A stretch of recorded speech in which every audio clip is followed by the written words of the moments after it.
Hello Ratbags, it's Jade. Welcome to a special survival show. Today we're going to be taking a look at a game that was pretty much dead.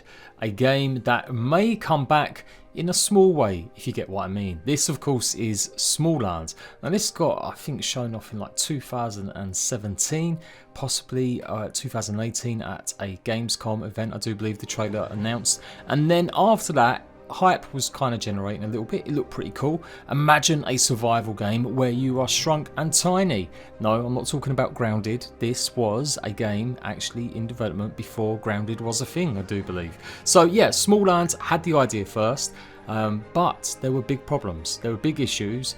They took forever to get any updates out about how development was going. They had this amazing looking trailer, but they didn't have much of a game to show off. They tried various different ways to generate some money. They even received money from Epic Games in a grant, but it all went wrong and they ended up being bought out by another publisher. The good news is that publisher is pretty reputable. They've got a little catalogue of games they've helped make and produce, and it looks like Smallands will be returning with some proper development behind it. So let me give you all the details about this game, whether or not it's going to be able to stand up in competition with Grounded, whether or not it'll be its own thing entirely, which I think it could be. Let me take you through all the details. Don't forget to like, make sure you subscribe for the best in survival news. Let's go deeper into Smallands. So originally Smallands was started on Indiegogo, and I do believe they generate the trader to generate some funds, a pretty common occurrence. I've been showing off a couple of games from Kickstarter lately and it's pretty normal. However, they only raised around 8% of their goal. They wanted nearly £40,000 and it was closed off.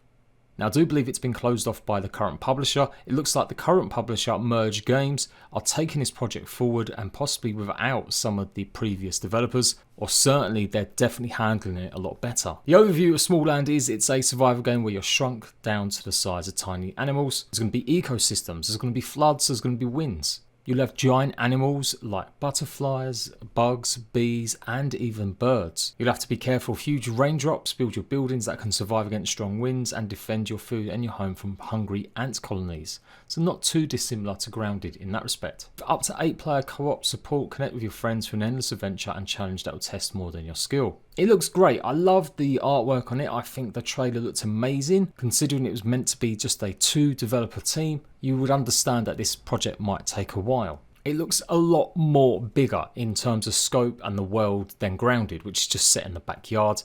This is like a proper forest area, so there's going to be all sorts of different vertical and unique biomes. The Indiegogo page talks about there being a strong ecosystem where the bugs will go about their daily business carrying bits of resources back and forth, and that the weather would play a big part. You'd have to be careful about flooding, you'd have to be careful about where you build.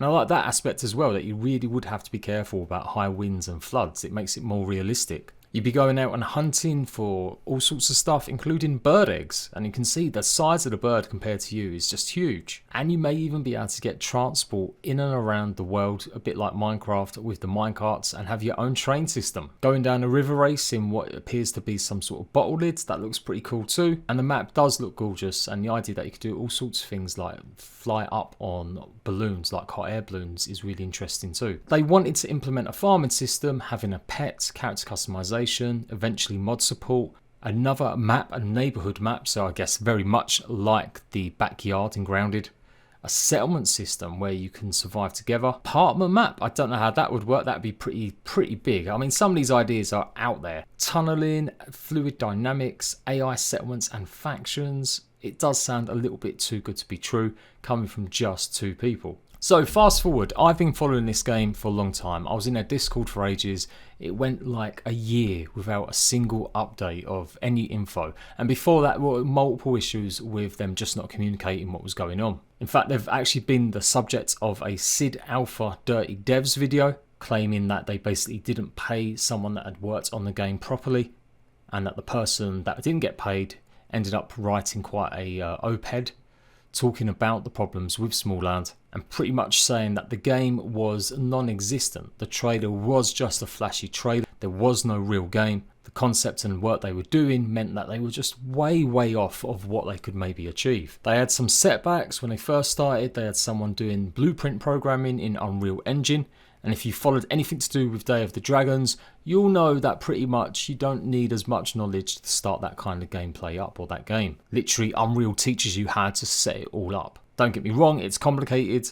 You still need some knowledge, but it's kind of like a starting area for a lot of people getting into games development lately with the Unreal. So they decided they was going to move it over though and go for the much more compatible stuff that was going on, and that would need more programmers. So pretty much all their work that had been done, their skeleton, would now have to be rebuilt. Now the disgruntled dude pretty much says that it was pretty much a lot of the stuff in here a Photoshop mock-up, and that the UI on show didn't exist, it wasn't real. And this kind of stuff feels a little bit nitpicky. I mean, UI will change massively during development, especially for a game that's going to maybe take 3 or 4 years. And so I feel like he's taking it aboard. We know that trailers are BS most of the time, so it does feel like this was maybe a bit of a public spat. It looks at this point that the development team had grown, or they'd got more contractors on board, and so there's obviously issues there. So yeah, the developers weren't exactly firing on all cylinders. So that all said, you would think maybe to stay clear of this completely, but I think it's pretty common. When you're a small developer, I'm sure there's a million tales of developers having these sort of issues, or people trying to get a game off the ground. The good news is, as I said, that they have been now taken over by a reputable company. Now, I say reputable, publishers obviously have got a lot of interest in just making money and putting the games out on as many systems as possible. But Merge Games are a UK-based publisher, and they've got quite a big back catalogue. It seems also, I think they do a lot of physical copy editions, and that's where a bulk of their sort of clout and money comes from. I think they've done physical copy editions for all sorts of consoles, but mainly the big one would be the Switch. Streets of Rage 4, Alex Kidd and Miracle World, that just got announced recently. Cloudpunk kicked off a little bit of interest recently as well, because obviously tying into the cyberpunk aesthetic. There are some good little indie games here. Nothing exactly set in the world alight, but certainly some nice decent little ones. Most notably as well, Dead Cells was one of their big hits, and I would say that's probably got to be one of their biggest games. And I do believe with Frostpunk, I don't think they were necessarily the full publishers. They maybe helped just get it to console, or just get it to the Switch, like I said, the physical copy editions. Here's the signature edition stuff that they do, and they're all very nice, little collectible editions. So in my eyes, a reputable publisher, good experience getting games to console and porting them over to various different ways. I think something much more reliable we can rely on, rather than maybe what went on before. So out of nowhere, they announced that they were taking over last July. And I was pretty excited by this, but again, it's taken nearly a year to get any sort of info, and for them to come back with any sort of changes. In the statement, they said that they'd kicked off production and that there would be a lot of new stuff to be done, and a lot of work to be done. More importantly, they also said that anyone that backed the project on Indiegogo, they would get some rewards. They may not get everything listed, but they will try to make sure their best it matches what they put into the game. And that's pretty decent as well. They also say that they're aiming to get the game out on consoles. Whether or not it's the current gen or the next gen, that is something they'd be looking into. So on the 25th of June, they were back with actual gameplay, well, a GIF at least, and take a look at this guy on his glider. Now you can see parts of the map are being worked on. There's obviously big parts that need a lot more work, but it's exciting. It's interesting to see how they're getting on with it. They post details that they're going to start showing off much more early in-game images and concept art, as well as talking about future updates coming to the game. And it looks pretty good. It looks a bit dark. It looks more realistic. It's giving me sort of the forest or green hell vibes. They also detailed that they're aiming to have 4 seasons. And if you take a look at the UI now, it's much more simpler. It's much more just there. You've got your inventory, you've got your armor slots, that's it. Again, I'm sure this will all change. They announced their roadmap, which they'll be pretty much having, that they'll get lots of insights July, August into what's ahead. They want to make it that you can ride creatures, that you'll be able to even ride flying creatures across the skies. Base building is going to be a core feature still, and that, yeah, the seasons will change and there will be different seasons. There'll be lots of different armors and weapons, and it's all looking pretty good, I have to say. And then another update just a couple of weeks ago. I've been sitting on doing this video for a while because it's been so busy. I really love the concept of surviving in seasons. I don't think we see that enough, particularly in survival games, which you would think is a major thing. Instead, what we have is travel to different biomes where the season affects you, or in games like DayZ where it does change, but maybe not as drastic enough in terms of altering the landscape. So it's really cool just seeing the shots of how the night and day cycle shows off and what it looks like maybe in the snow season. Again, these are all pretty grainy images. Creatures will change their behaviour, some will go into hiding, some will get more desperate for food so they may attack you more, others will be going from territory to territory. 4 cycling seasons have a dramatic effect on the game world. Creature and resources become more common or hard to find in different areas per season. Creature behaviour is dynamic and changes per season. Certain creatures and resources only appear in certain conditions. The players will have to prepare and manage their loadouts for survival per season. In-game PvE events are themed around the different seasons. Each season has its own set of challenges. Some things become easier, others harder, but each is balanced and no particular season is harder than the other. And that's pretty much it so far. That's in terms of the update and the content.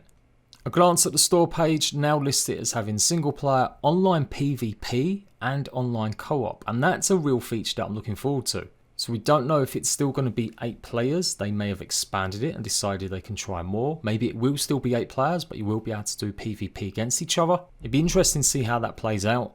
I'm very interested if they do try and make this like a mini ARK game. We haven't got it confirmed from Grounded that they're going to add the ability to ride creatures or tame them. That might not be something they add. So if this game can do that, that would be a big one up. You can see the developer now is Merge Games. It's not the previous developer. So I'm guessing they've literally bought the IP or the rights or the idea. And maybe they still have other people working for them, but they are now the publisher and the developer. A lot of the same core features are on the store page still. That things like raindrops would still do damage and the wind is still deadly. So I'm very excited about where this could take it. It shows that even some bad management sometimes and good ideas that get kind of ruined by people not having the experience or knowledge can be turned around if they find someone. It's still early days, the game might not still end up seeing the light of day, but judging by their history, this could be one of the biggest ambitious games they've taken on. Survival, open world survival games are just so complex. They do require quite large teams.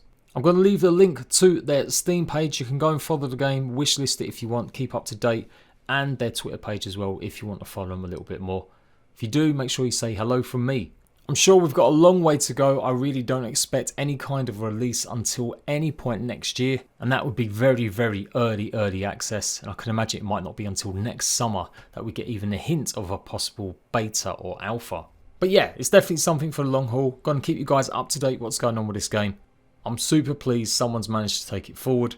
It is going to draw comparisons with Grounded, but the scope of this game seems much bigger. Seems like it really is going for that much more hardcore survival aspect. And it's definitely going to be more along the lines of games like Ark and Conan that you've played it before, rather than Grounded, which is more like The Forest in terms of co-op and surviving. Let me know what you think about the game. As ever, I'll be back for more survival news. Until next time, Ratbags, catch you later.